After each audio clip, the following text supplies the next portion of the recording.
नमस्कार साथियों, मेरा नाम है हितेश कौशिक और सिविल स्टैप के इस प्लेटफॉर्म पर मैं आप सभी लोगों का स्वागत करता हूं। आज हम चर्चा करेंगे समसामयिकी पर, यानी कि करंट अफेयर्स।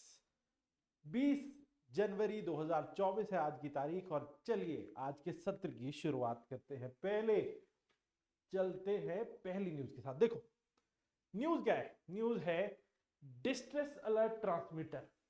ये क्या चीज है? ये देखो, ये एक ऐसा डब्बा है, एक ऐसा डिवाइस है, इसको इसरो ने डेवलप किया है, डिस्ट्रेस अलर्ट ट्रांसमीटर। अब वैसे तो ये पहले भी यूज किया जाता था, इसरो ने इसे पहले निर्माण किया था। अब इसको थोड़ा सा एडवांस्ड फॉर्म में बनाया गया। ठीक है, तो इसका मकसद है, किस लिए बनाया गया? मछुआरे जो समुद्र में जाते हैं ना मछली पकड़ने के लिए बोट लेकर, वो बेचारे कई बार समुद्र में बहुत तेज तूफान आ जाता था, फंस जाते थे। तो उनको दे दिया गया ये डिवाइस कि भैया ये ले जाओ और इससे एक बटन दबा के मैसेज भेज सकते हो। मैसेज कहां जाएगा? अभी बता देते हैं मैसेज कहां जाएगा। मैसेज, अब देखो ये वैसे मैं बता दूं कि इस तरीके का डिवाइस पहली बार 2010 में दिया गया था मछुआरों को, भारत के कोस्ट पे जो जो मछली पकड़ने के लिए जाया करते थे। तो 2010 से इसका काम था कि भाई जो मछुआरे जा रहे हैं उनको ये दे दिया जाए। और ये क्या करेगा, इससे सैटेलाइट से ये कनेक्ट होता है और सेंट्रल कंट्रोल स्टेशन जो INMCC का है, इंडियन मिशन कंट्रोल सेंटर का, वहां पर ये एक अलर्ट मैसेज भेजता था और वहां डिकोड किया जाता उस मैसेज को कि क्या है मैसेज। जैसे वहां से मैसेज भेजा जाता था कि भाई यहाँ पे बहुत तेज जो है हवा चल रही है या फिर कोई और बड़ी समस्या है, तो वो वहां से मैसेज पहुंचता और फिर उस बोट की लोकेशन आइडेंटिफाई की जाती है इसी डिवाइस की वजह से, और फिर वहां तक पहुंचकर उन लोगों को बचाया जाता था, उस बोट में मौजूद मछुआरों को। ठीक है, तो इस एक्सट्रैक्टेड इंफॉर्मेशन को अब क्या किया जाता है कि मैरीटाइम रेस्क्यू कोऑर्डिनेशन सेंटर्स को भेजा जाता है। अब वैसे देखो, ये एक कंट्रोल सेंटर है, ये आगे मैरीटाइम रेस्क्यू कोऑर्डिनेशन सेंटर्स को ये भेजता है आगे, और फिर वो आगे इंडियन कोस्ट गार्ड को वो मैसेज जो है वो रिले करते हैं। इंडियन कोस्ट गार्ड तुरंत जो है एक्शन लेना शुरू करता है। इंडियन कोस्ट गार्ड जो सबसे नजदीक होगा वहां मछुआरों के, वो वहां पहुंचेंगे और उन्हें बचा लेंगे। तो ये किया जाता था। तो इस इंफॉर्मेशन से MRCC जो है वो कोऑर्डिनेशन का काम करता है और अब तक 20,000 से ज्यादा ऐसे डिवाइसेस जो हैं वो देश भर के अलग अलग जो है वो फिशरमैन को, मछुआरों को दिए जा चुके हैं। ठीक है, अब क्या इंप्रूवमेंट की गई है? देखो पहले से अगर ये है 2010 से है तो 23-24 साल, 13-14 साल हो गए अब तक इसको ऑपरेशनल हुए। तो इसमें अब किया क्या इसरो ने बनाया है सेकंड जनरेशन डिवाइस। अब ये DAT सेकंड जनरेशन डिवाइस है। अब देखो, ये था आपका distress alert transmitter, distress alert transmitter second generation device. ये क्या करेगा, इससे अब जो इस पहले तो सिर्फ सिंपल मैसेजेस जाते थे, मतलब कुछ फॉर्मेट्स में होंगे कि भाई बहुत तेज विंड है, बहुत तेज वाटर का फ्लो है, ये ऐसी कुछ डिस्ट्रेस मैसेज जिनकी एक लिस्ट थी वो भेजे जाते थे उस डिवाइस से सेंटर पे, सेंटर से फिर आगे MRCC पे, और उसके बाद कोस्ट गार्ड को वो रिले होते थे। अब क्या करेगा कि ये डिवाइस जो है, ये डिवाइस पहले मैसेज भेजेगा और वहां से सेंटर से वापस से इसको मैसेज भेजा जाएगा कि हम आपकी मदद के लिए आ रहे हैं, थोड़ी देर सरवाइव करते रहिए। या फिर अगर उसको यह बताना हो कि अगर आप अपने थोड़े से राइट दिशा में मूव करेंगे, वेस्ट में या ईस्ट में, तो आप बच सकते हैं, तो वैसा भी यहां पे कुछ किया जा सकता है। तो मतलब अब ये वापस मैसेजेस रिसीव भी कर पाएगा और वहां से उनकी मदद भी की जा सकेगी। तो बेसिकली DAT-SG अब इसके पास कैपेबिलिटी होगी मैसेजेस रिसीव करने की कंट्रोल सेंटर से, और इससे फिशरमैन जो है वो बैड वेदर की जानकारी ले सकते हैं, साइक्लोन, सुनामी और इमरजेंसीज में अपनी जान बचा सकते हैं। ठीक है, तो ये और उनको ये भी इवन इस डिवाइस के जरिए पोटेंशियल फिशिंग जोन्स भी बताए जाएंगे कि कहां पे ज्यादा मछलियां हैं इस समय पर, कहां क्लस्टर में है वो, ये भी बताया जाएगा रेगुलर इंटरवल्स पे। ठीक है, तो ये साथ में ये काम भी करेगा ये डिवाइस। ठीक है, अब ये जो सेंट्रल कंट्रोल सेंटर है INMCC, इसने एक web based network management system बनाया है जिसे सागर मित्र कहा जाता है, और इसमें एक डेटाबेस होगा रजिस्टर्ड DAT-SG का, कि कहां कहां जो है वो ये अलग अलग डिवाइसेस ऑपरेशनल हैं, और उसके जरिए फिर इन बोट्स की इंफॉर्मेशन भी होगी उनके पास, और इनको डिस्ट्रेस के समय पर बिल्कुल, जैसे जब भी डिस्ट्रेस मतलब जब भी आफत का समय होगा तब जाके बचाया जा सकेगा। ठीक है, ये इवन एक और चीज बता दूं कि ये डिवाइस जो सेकंड जनरेशन का होगा, इसे मोबाइल फोन से एक ऐप के जरिए भी कनेक्ट किया जा सकेगा, और ब्लूटूथ इंटरफेस के जरिए बेसिकली इसको कनेक्ट किया जा सकता है। ठीक है, और नेटिव लैंग्वेज में ही ये ऐप चलेगी। मान लो कोंकण का कोस्ट है इंडिया का, गोवा का कोंकण का कोस्ट, वहां पे मछुआरे बेचारे जानते ही कोंकणी भाषा है, तो वहां पे वो कोंकणी में काम करेगा। जहां पे केरला है वहां पे मलयाली में काम करेगा। लक्षद्वीप है तो वहां जो भाषा है तो लोकल उसमें काम करेगा। तो इस तरीके से हर जगह जहां पे भी भारत की कोस्ट है वहां नेटिव लैंग्वेज में ये काम करेगी। तो ये डीएटी सेकेंड जनरेशन जो है ये अभी इसको ऑपरेशनल कर दिया गया है। 24/7 सर्विसेज ये शुरू हैं, और अब ये एडवांस लेवल पर जो है वो जान बचाने का काम करेगा फिशरमैन का, और उन्हें और सुविधाएं भी देगा, जैसे कहां पे मछलियां है वहां पे जाके पकड़ सकते हो। ठीक है, चलिए अगली न्यूज पे चलते हैं। अगली न्यूज है, ये हमारे देश के एक महान व्यक्ति जिनका नाम था सूर्य सेन। सूर्य सेन 12 जनवरी को रिसेंटली जो है इनकी जन्म, आप ये कह लें जो इनकी डेथ एनिवर्सरी थी। ठीक है, तो सूर्य सेन 22 मार्च 1894 को जन्मे, और 12 जनवरी 1934 को इनकी मृत्यु हुई। और इनको सूर्य कुमार सेन, मतलब पूरा नाम इनका सूर्य कुमार सेन भी है, और एक बड़े रेवोल्यूशनरी थे, क्रांतिकारी थे। इंडियन इंडिपेंडेंस मूवमेंट में इन्होंने जो है वो भाग लिया था, या उसमें बढ़ चढ़ के हिस्सा लिया था। 1918 में ये कांग्रेस, इंडियन नेशनल कांग्रेस के चिटगांव ब्रांच के प्रेसिडेंट भी चुने गए थे। चिटगांव मतलब जो अब चिटगांव बांग्लादेश में है, बांग्लादेश में चिटगांव चट्टोग्राम बन चुका है अब ये जगह। ठीक है, जो लोग क्रिकेट देखते थे वो जानते होंगे कि चिटगांव में टेस्ट मैचेस होते हैं अभी भी बांग्लादेश में। ठीक है, तो वहां पर ये कांग्रेस की जो उस समय की ब्रांच थी उसके प्रेसिडेंट चुने गए थे। इन्होंने नॉन कॉपरेशन मूवमेंट जो हुआ 1920 में उसमें बढ़ चढ़ के हिस्सा लिया। ठीक है, और जेल में भी रहे तकरीबन 2 साल 1926 से 28 के बीच में, क्योंकि बहुत ज्यादा ऐसी गतिविधियों में इन्वॉल्व थे। ब्रिटिश सरकार की नाक में दम करके रखा था इन्होंने। टैलेंटेड और मोटिवेटिंग ऑर्गेनाइजर थे, लोगों को अपनी बातों से प्रभावित करते थे बहुत जल्दी। ठीक है, इन्होंने एक बड़ा रिमार्क था इनका बड़ा famous, humanism is the distinctive virtue of a revolutionary. इंसानियत सब एक अलग जो है वो पहचान होती है क्रांतिकारी की, ये इनका मानना था। सूर्य सेन को मास्टर दा के नाम से भी जाना जाता है। जिस तरीके से वो लोगों को प्रभावित करते थे, मास्टर दा के नाम से जाने जाते थे।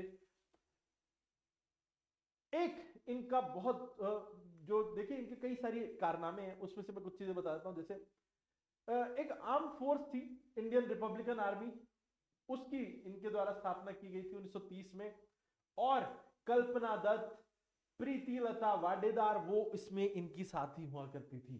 ठीक है, इनके साथ जुड़ी थी वो भी इस संस्था में।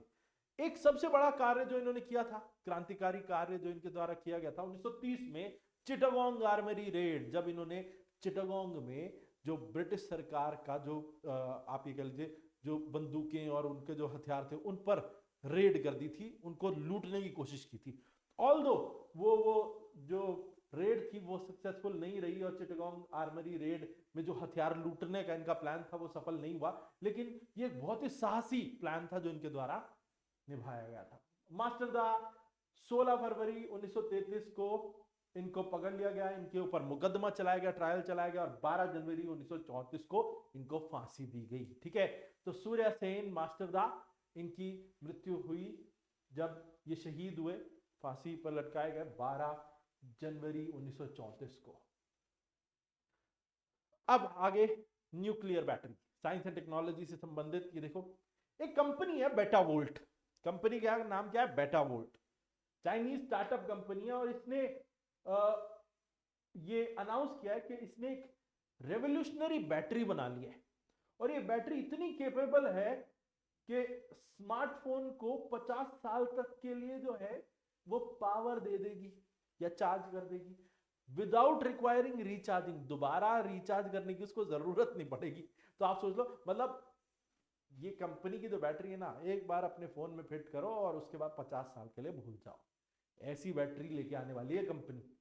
और इसको दुनिया की पहली मिनिएचराइज्ड एटॉमिक एनर्जी सिस्टम के रूप में भी जाना जा रहा है। वर्ल्ड्स फर्स्ट मिनिएचराइज मतलब छोटा कर दिया गया इसे, एटॉमिक एनर्जी सिस्टम।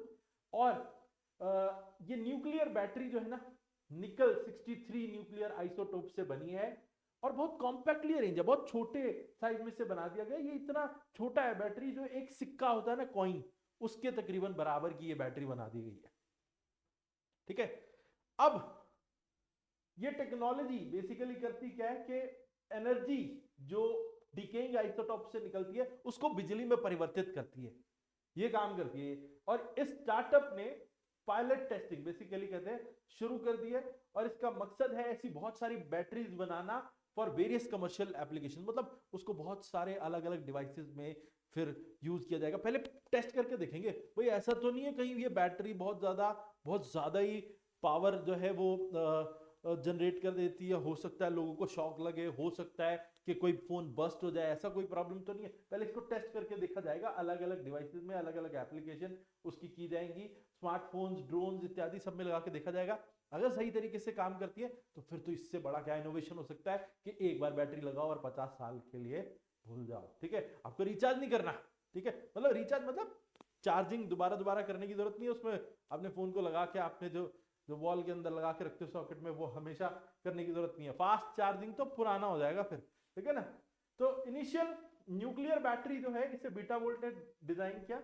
ये तकरीबन 100 माइक्रोवाट्स ऑफ पावर जनरेट करती है और वोल्टेज है 3 वोल्ट का, 3 वोल्ट का। ठीक है, और वाइल इसका size 15 into 15 into 5 cubic millimetres है। ठीक है, जो इन्होंने बनाई है। इस कंपनी का प्लान है कि एक बैटरी बनाए with 1 what of power bye 2025, तो 1 वॉट तक की पावर जो है वो जनरेट करने का इनका इरादा है 2025 तक। जो स्मॉल साइज है ना, तो ये जो इन बैटरीज का, इससे कई और मतलब एक से दूसरी को कनेक्ट करके तीसरी को कनेक्ट करके काफी ज्यादा पावर भी जो है वो जनरेट की जा सकती है, पावर आउटपुट काफी निकाली जा सकती है। और ये बहुत वाइड रेंज ऑफ टेम्परेचर में काम कर सकती है। इवन -60 भी कहीं टेम्परेचर होगा ना तो भी बैटरी काम करेगी, और 120 डिग्री सेल्सियस, वैसे तो भाई उस समय पे इंसान जीवित नहीं रहेगा 120 डिग्री सेल्सियस में, पर ये बैटरी चलती रहेगी -60 से 120 डिग्री सेल्सियस के बीच। ठीक है, और इस टीम ने एक बहुत thin single crystal diamond semiconductor भी डेवलप किया है, जो सिर्फ 10 माइक्रोन थिक है, मतलब एक बाल जितना या उससे थोड़ा सा मोटा, और प्लेस द 2 माइक्रोन थिक निकल 63 sheet between 2 diamond semiconductor converter. तो बेसिकली अब इस टीम ने क्या किया है, बेसिकली एक सिंगल क्रिस्टल डायमंड सेमीकंडक्टर बनाया है जिसको जो 10 माइक्रोन जितना थिक है, और and place the 2 micron thick निकल 63 शीट, और उसके जरिए बेसिकली सेमीकंडक्टर बनाया है। अब जो the decay energy of radioactive source is then converted into electrical current. Basically यहां पर जो इन्होंने किया क्या है कि रेडियो एक्टिव सोर्स से जो निकलती हुई एनर्जी है जो डिके हो रही है, खराब होती जा रही, उसको यूज करके इलेक्ट्रिकल सोर्स के रूप में जो है इन्होंने तैयार किया है। तो बहुत एक ये कह लो कि एक बड़ी इन्वेंशन हो सकती है, जो शायद आप थोड़े दिन में अपने पास जो फोन देखोगे उनमें ये बैटरी लगेगी, क्योंकि इतना कामयाब इनोवेशन ये शायद हो सकता है। चलो आगे आते हैं फ्यूचर ऑफ ग्रोथ रिपोर्ट पे। फ्यूचर ऑफ ग्रोथ रिपोर्ट ना इसे वर्ल्ड इकोनॉमिक फोरम ने रिलीज किया अपनी सालाना मीटिंग में, एनुअल मीटिंग 2024 की। इसमें वर्ल्ड इकोनॉमिक फोरम एक संस्था है, उसने इसको रिलीज किया है। रिपोर्ट में एक होलिस्टिक लुक रखी, देखो इसने ना एक बहुत बड़ा दायरा जो है वो कवर किया है। इसने कहा कि GDP alongside the quality of growth across 107 economy, मतलब सिर्फ जीडीपी को ही नहीं, उसके साथ साथ क्वालिटी ऑफ ग्रोथ किस तरीके की है 107 अलग अलग देशों में, उनकी इकोनॉमीज में 4 डायमेंशंस पे उसे देखा है। इनोवेटिवनेस, कि भाई कौन देश जो है वो इनोवेशन कर रहा है। दूसरा इंक्लूसिवनेस, कितने लोगों को उसमें ग्रोथ में शामिल किया गया है। सस्टेनेबिलिटी और रेजिलियंस, तो ये 4 इंडिकेटर रखे गए हैं। जो हाई इनकम कंट्रीज है ना, 107 जो देश हैं जिनकी इकोनॉमीज पर बेसिकली ये रिपोर्ट तैयार की गई है। उसमें से जो ज्यादा इनकम वाले देश हैं उनको ज्यादा पॉइंट मिलेंगे तब जब उन्होंने इनोवेशन और इंक्लूजन पर ध्यान दिया होगा, और जो लो इनकम इकोनॉमीज हैं उनको ज्यादा पॉइंट मिलते हैं सस्टेनेबिलिटी पे। तो दोनों के लिए अलग अलग पैरामीटर रखे गए। लोअर मिडिल इनकम इकोनॉमीज में इंडिया और कीनिया ने बहुत अच्छा जो है परफॉर्म किया है, क्योंकि सस्टेनेबिलिटी उनकी हाई रही है। ठीक है, जॉर्डन इनोवेटिवनेस में लोअर मिडिल इनकम में अच्छा उसने किया है। वियतनाम ने इंक्लूसिवनेस में दिखाया कि भाई वो बहुत अच्छा है, और फिलीपींस ने रेजिलियंस में। ठीक है, कॉमन चैलेंजेस जो है ना वो क्या है कि strong balanced growth performance of this group included technology absorption. अब बेसिकली कि कुछ चीज है जो उसने देखा है कि ये जो सारे देश हैं तकरीबन सारे देशों में कुछ समस्याएं देखने को मिली हैं जो कॉमन है। जैसे नई टेक्नोलॉजी को अपनाने में कुछ समस्याएं हैं जो तकरीबन सब देशों में कॉमन है। उसके अलावा lack of social safety nets के सामाजिक सुरक्षा नहीं है जो ज्यादातर लोगों को। तो बेसिकली जिस भी कंट्री के अंदर लोगों को सोशल सिक्योरिटी नहीं है तो फिर वहां पर जो है वो कैसे उसको ग्रोथ के इंडिकेटर में ऊपर रखा जा सकता है। तो ये भी एक चीज है। Insufficient investment in renewable energy. तो ज्यादातर देशों में एक और कॉमन प्रॉब्लम देखने को मिली है कि रिन्यूएबल एनर्जी में उन्होंने सफिशिएंट जो है इन्वेस्टमेंट नहीं किया। Insufficient health care system capabilities, और ज्यादातर देशों में हेल्थ केयर की भी इनसफिशिएंट जो है वो फैसिलिटीज हैं, तो और कैपेबिलिटीज भी उनकी कम है। तो बेसिकली ये इन्होंने ये बताया कि भाई ज्यादातर देशों में ऐसी समस्याएं हैं। एक तो टेक्नोलॉजी को नहीं अपना पा रहे हैं ज्यादातर अलग अलग चीजों में, और सोशल सेफ्टी जो है उसमें भी पीछे हैं। ऊपर से इनसफिशिएंट रिन्यूएबल एनर्जी पे उनका जो खर्चा है वो इनसफिशिएंट है, क्योंकि होना चाहिए ज्यादा। जैसे ऑल्दो ये बात है कि बहुत सारे देश रिन्यूएबल एनर्जी पे बहुत पैसा खर्च रहे हैं, लेकिन फिर भी उनकी टोटल जो जरूरत है उतना नहीं खर्च रहे। रिन्यूएबल एनर्जी पे ज्यादा खर्चने की जरूरत है ताकि वो बहुत लंबे फ्यूचर को सिक्योर बना सकता है। और हेल्थ केयर सिस्टम पे भी कम खर्चा जा रहा है क्योंकि उससे उनकी कैपेबिलिटीज नहीं बढ़ पा रही। ये इसने हाईलाइट की ये प्रॉब्लम्स जो 107 के 107 देशों में जिनके ऊपर रिपोर्ट तैयार की गई है। रिपोर्ट ने ये भी कहा कि भाई सिग्निफिकेंट इकोनॉमिक स्लोडाउन है सभी देशों में तकरीबन, और estimated to fall to lowest rate in 3 decades by 2030। वो कहते हैं कि 2030 तक तो ना ये जो इकोनॉमिक स्लोडाउन है ये बिल्कुल अपने न्यूनतम स्तर पे चला जाएगा।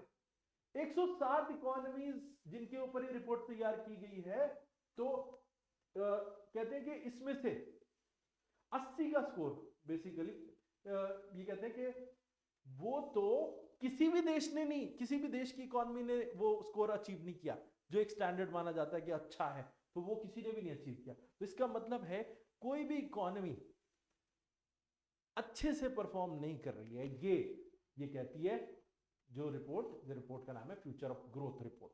तो फ्यूचर ऑफ ग्रोथ कहती है, अब इसने वही देखो 107 देशों पे रखा है। अब आप कहोगे जी सर सबके लिए एक जैसा पैरामीटर नहीं रखा जा सकता। जो देश एडवांस्ड हैं जिनकी इनकम अच्छी है उनके लिए पैरामीटर अलग होने चाहिए, और जो देश गरीब हैं इंडिया जैसे और उससे भी गरीब उनके लिए पैरामीटर्स अलग होने चाहिए। तो इस रिपोर्ट ने बिल्कुल वही किया है। इसने कहा जी हम एक्स्ट्रा पॉइंट्स देंगे इंक्लूसिवनेस में और इनोवेशन में हायर इनकम कंट्रीज को, और हम एक्स्ट्रा पॉइंट देंगे सस्टेनेबिलिटी में लो और मिडिल इनकम कंट्रीज को, और उसके आधार पर इन्होंने अपनी स्कोरिंग की है। फिर भी 107 देशों की जो इकोनॉमीज पर सर्वे किया गया तो ये चारों डायमेंशंस में तो कोई भी कंट्री 80 का स्कोर भी अचीव नहीं कर पाई। इसका मतलब जो जिसको उन्होंने रखा कि एक अच्छा स्टैंडर्ड उसको कोई भी देश हासिल नहीं कर पाया है। और तो इसने कहा कि एक नई अप्रोच अपनाई जानी चाहिए इकोनॉमिक ग्रोथ के लिए, जिससे एफिशिएंसी भी बढ़े लॉन्ग टर्म में, सस्टेनेबिलिटी भी बढ़े और इक्विटी भी बढ़े, साथ में स्पीड और क्वालिटी भी बढ़े। तो ये सारी चीजें करने के लिए इसने रिकमेंडेशन दी है future of growth report. Report किसकी है? रिपोर्ट है वर्ल्ड इकोनॉमिक फोरम की, अपनी सालाना मीटिंग में उसने ये रिपोर्ट जारी की है। ठीक है, आगे हिस्ट्री आर्ट और कल्चर से जगन्नाथ मंदिर उड़ीसा के चीफ मिनिस्टर, अभी उन्होंने जो है अपना एक स्प्रॉलिंग हेरिटेज कॉरिडोर की जो है वो अनावरण किया जगन्नाथपुरी मंदिर में। जगन्नाथपुरी कहाँ है? उड़ीसा में। अब ये हेरिटेज कॉरिडोर ना, दो मेजर टेंपल प्रोजेक्ट्स हैं उड़ीसा स्टेट गवर्नमेंट के द्वारा चलाए जा रहे, मतलब अब कुछ रिसेंट ईयर्स में। पहला तो है मां समलाई टेंपल है, जिसपे 200 करोड़ रुपया खर्च किया जा रहा है वेस्टर्न उड़ीसा में, संबलपुर जिले में। दूसरा है ये एक कॉरिडोर बनाया जा रहा है, हेरिटेज कॉरिडोर जगन्नाथपुरी मंदिर के आसपास।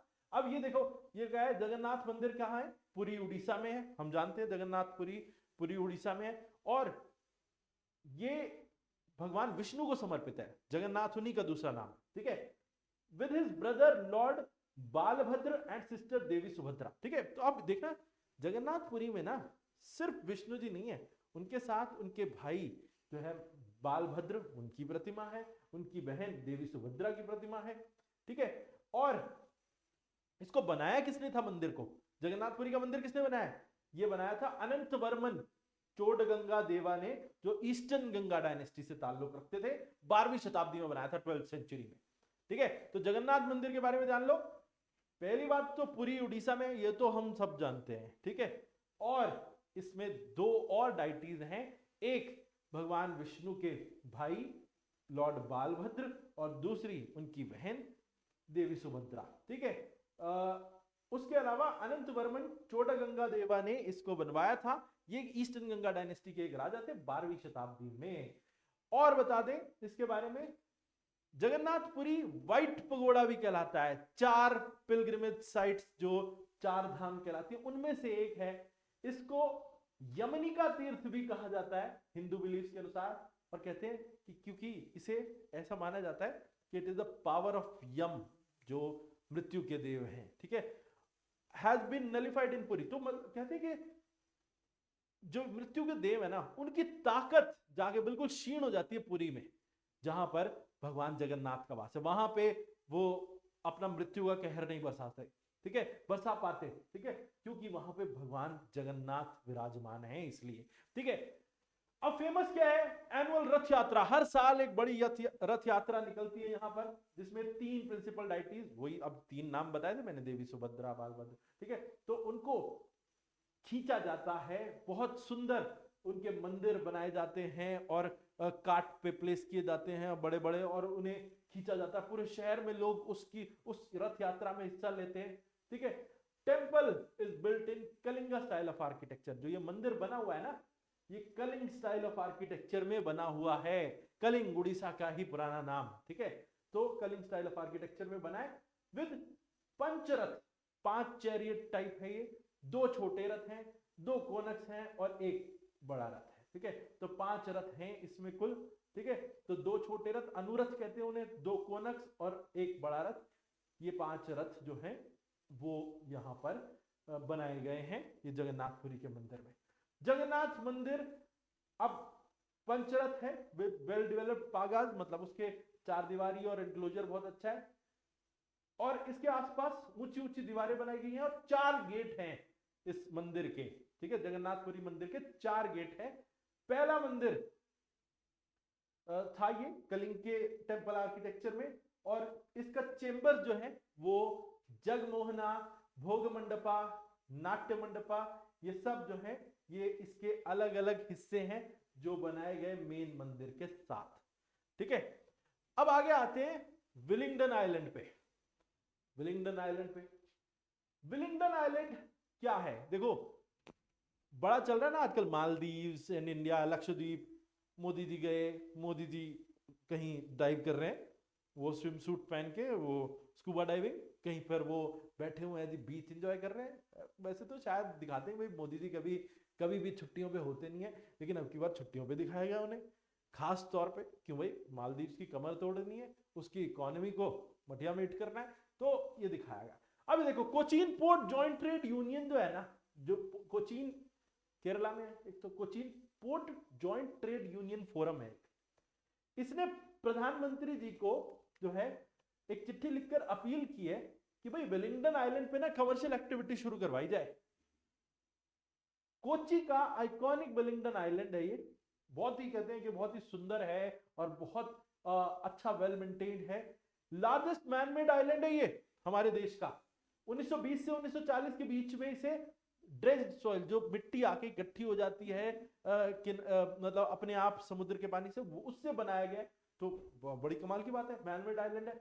और ये बनाया गया था, ब्रिटिश वॉइसरॉय हुआ करते थे उस समय पे, लॉर्ड विलिंगडन, उनके समय में 1920 में। तो इसीलिए अब ये कहते हैं कि ये एक बड़ा वाइटल ट्रांसपोर्टेशन सेंटर हुआ करता था। ठीक है, इसी पर कोचीन एयरपोर्ट है और बेसिकली और हार्बर रेलवे टर्मिनस, बेसिकली वो सब इसी पर स्थित है। तो ये इतना इंपॉर्टेंट सेंटर है। और कोची नेवल बेस जो इंडियन नेवी का है वो भी वहीं पर है। Central institute of fishery technology वो भी वहीं पर है। और ये आइलैंड मेनलैंड से कनेक्टेड है बाय वेंदुरुथी ब्रिज। एक ब्रिज है जिसका नाम है वेंदुरुथी ब्रिज, उससे कनेक्टेड है ये मेनलैंड केरला से। तो अब देखो, इस वेलिंगडन आइलैंड को ये फोरम चाहती है, Cochin port joint trade union forum, प्रधानमंत्री जी से चिट्ठी लिख के कि भाई इसको डेवलप किया जाए एक टूरिस्ट हब के तौर पे। वहां पे अच्छी, नेचुरली वो बहुत अच्छा है, सुंदर है। और अब जो उसमें जो बहुत सारी जो चीजें हैं उसको हम एक टूरिज्म और टूरिस्ट अट्रैक्शन की तरह यूज कर सकते हैं। ठीक है, कब बना था? 1920 से 1940 के बीच में इंसान के द्वारा बनाया गया था। लेकिन अब जो डेवलप हो गया है वो, अब वो बहुत ही एक लेवल ऊपर चला गया। नेचर ने उसको अपने आप इतनी सलाहियत बख्शी है कि अब वो बहुत अच्छे से ग्रो कर रहा है। ठीक है, और यहां पर क्या क्या है? यहाँ पे ये एक वाइटल ट्रांसपोर्टेशन सेंटर है, कोचीन एयरपोर्ट और हार्बर रेलवे टर्मिनस दोनों इस पर स्थित है। कोची नेवल बेस है इस पे इंडियन नेवी का। उसके अलावा central institute of fisheries and technology है और वेंदुरुथी ब्रिज से कनेक्टेड है। भैया ये इसको तो कुछ काम करो मोदी जी, इसको जरूर डेवलप किया जाए इस तरीके से ताकि ये भी एक टूरिज्म का हब बने, कमर्शियल एक्टिविटी वहां पे बढ़ाई जाए। ठीक है, कन्वर्सेशंस विद औरंगजेब, ये अब एक पुस्तक है, कन्वर्सेशंस विद औरंगजेब। नाम पढ़ रहे हो? औरंगजेब तो कब था, याद है किसी को? औरंगजेब तो भाई 1659 से 1707 के बीच में रहा, एक मुगल बादशाह। बादशाह था ना। तो इनके साथ कॉन्वर्सेशन, बड़ा ही ऐसा नाम रखने की कोशिश की गई है राइटर के द्वारा। देखो, तमिल लिटरेरी आइकॉन है चारू निवेदिता, उन्होंने एक किताब लिखी, बड़ा ऐसा नाम लिखा है कन्वर्सेशंस विद औरंगजेब। औरंगजेब वैसे भी बड़ा कंट्रोवर्शियल फिगर है भारत में, इतिहास में इनको लेके बड़े विवाद छिड़े रहते हैं। तो कॉन्वर्सेशंस विद औरंगजेब, ये इनकी किताब का टाइटल है। और इस किताब की ट्रांसलेशन की गई है अंग्रेजी में नंदिनी कृष्णन के द्वारा। ठीक है, और ये बुक जो है, ये हिस्टोरिकल नैरेटिव जो अब तक इतिहास में जो समझा गया है उसका एक यूनिक फ्यूजन तैयार करती है। ये एक सटायरिकल कमेंट्री है जिसमें व्यंग करने की कोशिश की गई है अब तक जो इतिहास में हमारे पास फैक्ट है उनके ऊपर, और ये रीडर्स के लिए एक नया पर्सपेक्टिव खोल देता है हिस्टोरिकल और कंटेम्पररी थीम्स को मिला करके। तो ये एक बड़ी रोचक बुक हो सकती है उनके लिए जो इतिहास में एक नया पर्सपेक्टिव जो है वो पढ़ना चाह रहे हैं। ऑल्दो ये पर्सपेक्टिव वाली बुक्स होती हैं, इनको इतिहास की नजर से ना पढ़ा जाए, लेकिन फिर भी दिमाग के घोड़े जो है आप दौड़ा सकते हो ऐसी किताबें पढ़ के। ठीक है, चलो आगे। मौजूद फाइट्स, मौजूद आसाम की गवर्नमेंट जो है, आसाम की गवर्नमेंट उसने ट्रेडिशनल बफेलो फाइट, मौजूद जिसे कहते हैं, उसको दोबारा से रिवाइव करने का जो है वो प्लान बनाया है 9 साल बाद। ठीक है, 9 साल बाद इसे रोक दिया गया था सुप्रीम कोर्ट के बैन के द्वारा। सुप्रीम कोर्ट ने असल में बैन लगाया था जल्लीकट्टू पे। जल्लीकट्टू तमिलनाडु में जल्लीकट्टू जो है वो एक बुल रेस जैसी होती थी, बुलक कार्ट रेस, और खास तौर पे महाराष्ट्र की जो अलग बुलक कार्ट रेस थी उस पर भी बैन लगा दिया गया था। लेकिन ये बुल फाइटिंग आसाम गवर्नमेंट जो है इसको रिवाइव कर रही है। 8 दिसंबर 2023 को स्टेट कैबिनेट ने, आसाम स्टेट कैबिनेट ने मंजूरी दे दी बफेलो फाइट्स की अंडर स्ट्रिक्ट एसओपी, मतलब स्ट्रिक्ट स्टैंडर्ड ऑपरेटिंग प्रोसीजर्स जो हैं वो फॉलो किए जाएंगे और इसको मंजूरी दे दी गई है। इसने ये भी कहा कि एमओएच जुज, ये मौजूद जो है ये बेसिकली बफेलो फाइट, ये असमीज कल्चर में डाला गया। ठीक है, अब ये देखो आसामीज कल्चर में ये कहां से आया, हम ये तो है बड़ी अजीब बात कि हमेशा से था या किसी ने शुरू किया। हाँ शुरू किया किसी ने, 30वें अहोम राजा थे स्वर्गदेव रुद्र सिंह, उन्होंने शुरू किया ये 200 साल पहले तकरीबन, तो उनके द्वारा ये शुरू की गई थी ये बुल फाइट, और अब ये आसाम के कल्चर का हिस्सा है, इसीलिए आसाम गवर्नमेंट इसको रिवाइव कर रही है। ठीक है, आखिर अब हम आखिरी न्यूज पे आ जाते हैं जो हिमाचल प्रदेश से संबंधित है। देखो, my school my pride campaign, अब एक देखो नेशनल एजुकेशन पॉलिसी 2020 में जो आई, उसके तहत ही ना हिमाचल प्रदेश सरकार ने अपनी एक अलग जो है वो प्लान जो है वो शुरू किया, अपनी स्कीम शुरू की है, my school my pride campaign. ठीक है, अब इसमें अपना विद्यालय प्रोग्राम जो है उसके तहत शुरू किया गया है, जिसका मकसद है कि एजुकेशन के स्तर को सरकारी स्कूलों में एक लेवल ऊपर लेके जाया जाए, उसको बढ़ाया जाए। इस इनिशिएटिव का मकसद क्या है कि भाई जो इंडिविजुअल हैं, लोग हैं, उनका पार्टिसिपेशन इसमें बढ़ाना, ऑर्गेनाइजेशंस का पार्टिसिपेशन बढ़ाना, और स्कूलों के द्वारा इस तरीके के मेजर्स अडॉप्ट किए जाएं ताकि कि बच्चों के ओवरऑल विकास में जो मदद करे। अब जो भी स्टेक होल्डर्स होंगे इसमें, उन्हें करियर काउंसलिंग दी जाएगी, रिमेडियल कोचिंग दी जाएगी। मतलब बेसिकली अगर हम शिक्षा के स्तर को बढ़ाने की कोशिश कर रहे हैं तो बच्चों को जो है वो करियर काउंसलिंग इस प्रोग्राम के जरिए, माई स्कूल माई प्राइड के जरिए स्कूल की तरफ से ही, सरकारी स्कूलों से ही दी जाएगी। रिमेडियल टीचिंग मतलब अगर कोई बच्चे कमजोर हैं तो उनको साथ में कोचिंग भी दी जाएगी, और कम्युनिटी सपोर्ट सर्विसेज भी दी जाएंगी। बेसिकली अब क्या कहते हैं कि बच्चों को एग्जामिनेशन के लिए तैयार करना, कम्युनिटी सपोर्ट, मान लो उनको कुछ समस्याएं हैं स्कूल आने में जाने में या कोई और बेसिक समस्या है तो वो भी स्कूल की तरफ से सुलझाने की कोशिश की जाएंगी। और इस इनिशिएटिव में मॉनेटरी कंट्रीब्यूशन किया जाएगा इंफ्रास्ट्रक्चर डेवलपमेंट के लिए। अब बच्चों को ठीक से पढ़ाई का माहौल मिले, सही तरीके से बिल्डिंग्स हो हर गांव के स्कूलों में, तो उसके लिए जो है इंफ्रास्ट्रक्चर बनाना होगा, और उसके लिए पैसा भी दिया जाएगा इस my school my pride campaign के जरिए। स्पॉन्सरशिप, इवेंट स्पॉन्सरशिप भी की जाएगी, बहुत सारे ऐसे इवेंट्स ऑर्गेनाइज किए जाएंगे जिससे बच्चों को शिक्षा जो है अच्छे से मिले। और शिक्षा में ऐसे जो इवेंट्स जो है वो क्या करते हैं, बेसिकली एक्टिविटी के तरीके से जो इवेंट्स कराए जाते हैं उससे बच्चे का विकास होता है, तो वो उसके लिए भी पैसा दिया जाएगा। स्कॉलरशिप्स जो है वो भी दी जाएंगी, उसके लिए भी सरकार इसी प्रोग्राम के जरिए पैसा मुहैया कराएगी स्कूलों को, और मिड डे मील प्रोग्राम के लिए भी पैसा मुहैया कराएगी। तो my school my pride campaign अपने आप में एक बड़ा कैंपेन है। नेशनल एजुकेशन पॉलिसी के तहत हिमाचल प्रदेश सरकार ने अपना विद्यालय प्रोग्राम शुरू किया है ताकि स्कूलों में शिक्षा के स्तर को बढ़ाया जा सके।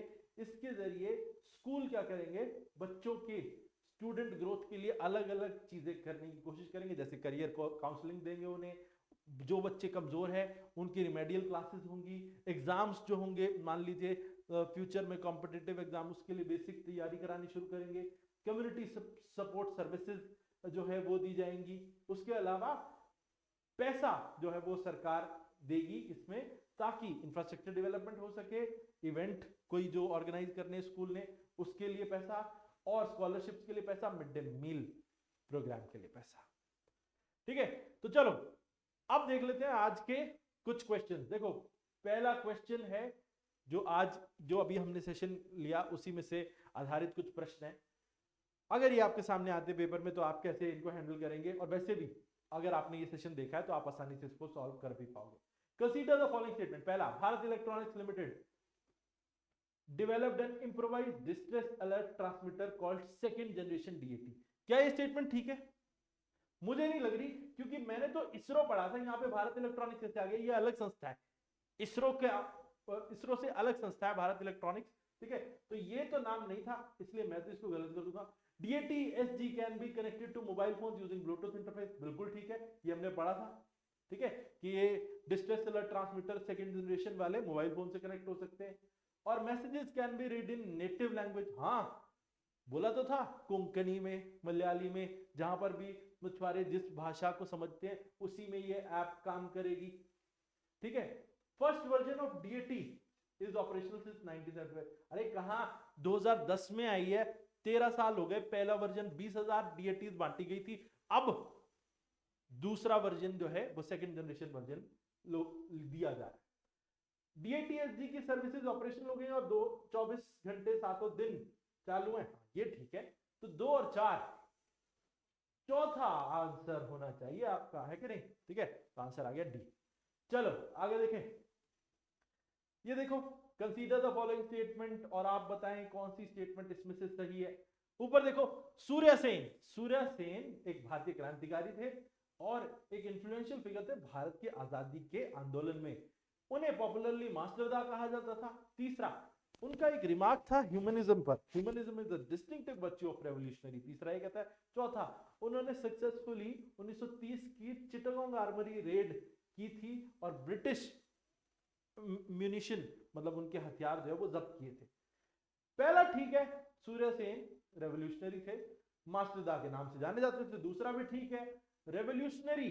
अब बेसिकली ये उनका ही तो रिमार्क है, अभी हमने पढ़ा था humanism is a distinctive virtue of revolutionary, कि इंसानियत एक अलग जो है वो आयाम है एक क्रांतिकारी के जीवन का। ठीक है, और उसके बाद चिटागोंग आर्मरी रेड, मैंने ये आपको बताया था, चिटागोंग आर्मरी रेड 1930 में, उसका मास्टरमाइंड और उसके प्लानर तो थे सूर्य सेन, लेकिन उसमें वो सफल नहीं हो पाए थे। ठीक है, किन्हीं कारणों के कारण, और वो ब्रिटिश जो हथियार खाना था, जो बंदूकें थी, उनको छीन नहीं पाए थे, जब्त नहीं कर पाए थे। तो ये रॉन्ग है। ठीक है, तो 1 2 3 मुझे इस ऑप्शन में दिख रहा है, ये आपका आंसर है। ठीक है, चलो आगे चलते हैं। आगे, कंसीडर द फॉलोइंग स्टेटमेंट। पहला, Betavolt a Chinese startup has made world's first nuclear battery. पहला कहता है कि बीटा वोल्ट एक चाइनीज स्टार्टअप है जिसने दुनिया की पहली न्यूक्लियर बैटरी बना ली। दूसरा, the future of growth report was released by the World Bank. तीसरा, sprawling heritage corridor was unveiled around the Jagannath temple in Puri. देखिए, देखो जी, यहां पर 1 और 3 तो ठीक है। बीटा वोल्ट एक चाइनीज स्टार्टअप कंपनी है जिसने पहली न्यूक्लियर बैटरी बनाई। एक सिक्के के साइज की बैटरी है, 50 साल तक चलेगी, बताया था। ठीक है, और ये रेवोल्यूशनरी हो सकती है, कई सिक्के जोड़ के बहुत ज्यादा पावर भी जनरेट की जा सकती है, सिक्के के साइज की बैटरी जोड़ के, सॉरी।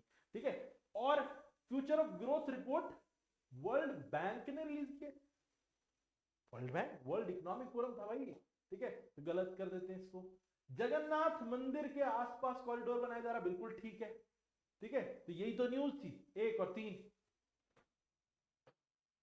ठीक है, चलो आगे, कंसीडर द फॉलोइंग स्टेटमेंट। पहला, nuclear battery uses uranium 235 nuclear isotopes compactly arranged within a module. तो nuclear battery uranium 235 nuclear isotopes use करती है जो कॉम्पैक्टली अरेंज होते हैं एक ही मॉड्यूल में। दूसरा, future of growth report highlighted a significant economic slowdown estimated to fall of lowest rate in 3 decades by 2030। ये मुझे ठीक लग रहा है। क्यों? क्योंकि कहा ही तो गया था कि इकोनॉमिक स्लोडाउन है, और तकरीबन 2030 तक जो है एस्टिमेटेड लोएस्ट लेवल पे आ जाएंगी ये सारी इकोनॉमीज। ये फ्यूचर ऑफ ग्रोथ रिपोर्ट का ये मानना है, उसमें उसने ये हाईलाइट भी की थी। Jagannath mandir is devoted to lord Jagannath, form of Shiva. गड़बड़ कर दी ना, विष्णु भगवान, यार भाई पंगा कर रहे हो।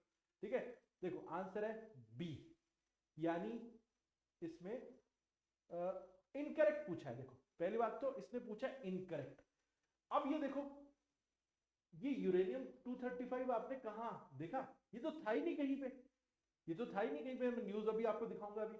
और शिवा भी नहीं था, विष्णु था, ये दोनों हो गए गलत। हाँ, ये वाले ठीक है, ये पॉइंट तो हमने पढ़ा कि भाई 2030 में अपने सबसे न्यूनतम स्तर पे गिर जाएंगी ये इकोनॉमीज, और इकोनॉमिक स्लोडाउन जो है उसका असर होगा सबसे निचले स्तर पे होंगी। तो ये ठीक है। देखो आपको न्यूज दिखाता हूँ।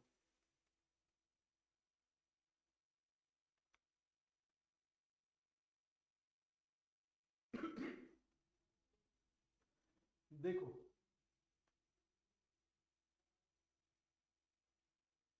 निकल 63 न्यूक्लियर आइसोटोप्स, यूरेनियम 235 कहां से आ गया? हो गया ना गलत।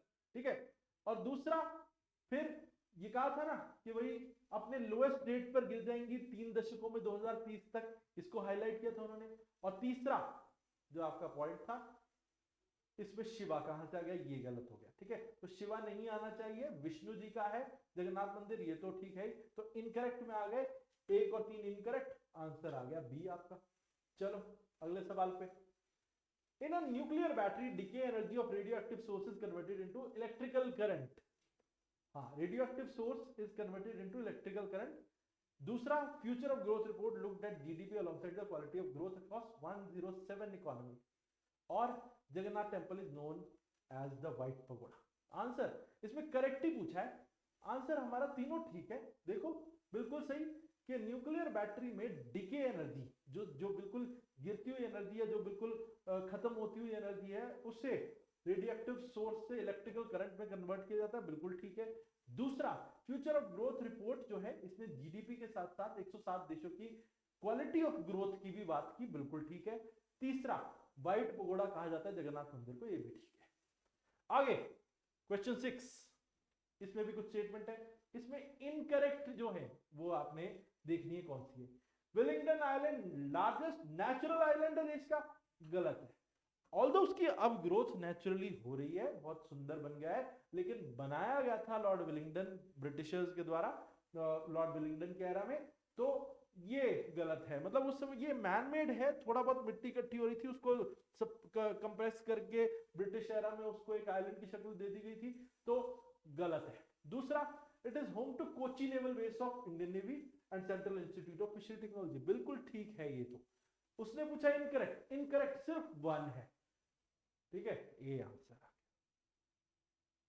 Conversations with Aurangzeb is a novel written by, भाई बोला तो, साउथ की आइकॉनिक राइटर चारों निवेदिता की किताब है, चारों निवेदिता की किताब है कॉन्वर्सेशंस विद औरंगजेब। ठीक है, ट्रेडिशनल बफलो फाइट मोजुज, ये किस स्टेट में जो है वो देखने को मिलती है। हमने देखा आसाम की कैबिनेट ने मंजूरी दी कि भैया इसको दोबारा शुरू किया जाए। 200 साल पहले परंपरा शुरू की गई थी, और अब भी ये जो है 9 साल पहले बंद कर दी गई थी, जब जल्लीकट्टू को बंद किया गया और महाराष्ट्र की बुलक कार्ट रेस को बंद किया था, उसके साथ ही इसको भी बंद कर दिया गया था। लेकिन अब आसाम गवर्नमेंट ने इसको दोबारा से शुरू करने की मंजूरी दे दी है। ठीक है जी, तो आंसर आ गया ए। नेक्स्ट, हिमाचल, अब इसमें करेक्ट स्टेटमेंट्स जो हैं वो आपको बतानी।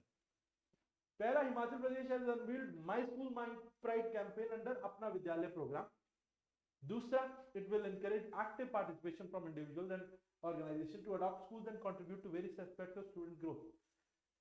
दोनों ठीक है, दोनों स्टेटमेंट्स हमने पढ़ी। My school my pride campaign के अंडर जो है अपना विद्यालय जो प्रोग्राम है, तो बेसिकली अभी ये कैंपेन शुरू किया गया अपना विद्यालय प्रोग्राम के तहत। और दूसरा, इसमें इंडिविजुअल और ऑर्गेनाइजेशंस को इस तरीके से उनका एक्टिव पार्टिसिपेशन जो है वो मांगा गया है कि स्कूल्स में बेसिकली शिक्षा के कई आयामों को जो है वो स्ट्रॉन्ग बनाया जा सके। ठीक है, तो ये था आज का हमारा सेशन, जिसमें हमने आज चर्चा की करंट अफेयर्स पर। और करंट अफेयर्स में हमने क्या किया है, हमने पूरा जो है पिछले वीक का जो करंट अफेयर्स हमने निचोड़ा और हमने उसको आज डिस्कस किया। ठीक है, तो देखो, आप ये जो करंट अफेयर्स फॉलो करते हो, जब तक आप उसमें अपने ये नहीं देखोगे कि मुझे इसमें से क्या सीखने को मिल रहा है, सिर्फ एग्जाम पॉइंट ऑफ व्यू से रट्टा लगाने की कोशिश करोगे ना, तो बेटा फिर तो करंट अफेयर भूल जाओ, वो आपकी समझ से कोसों दूर चले जाए।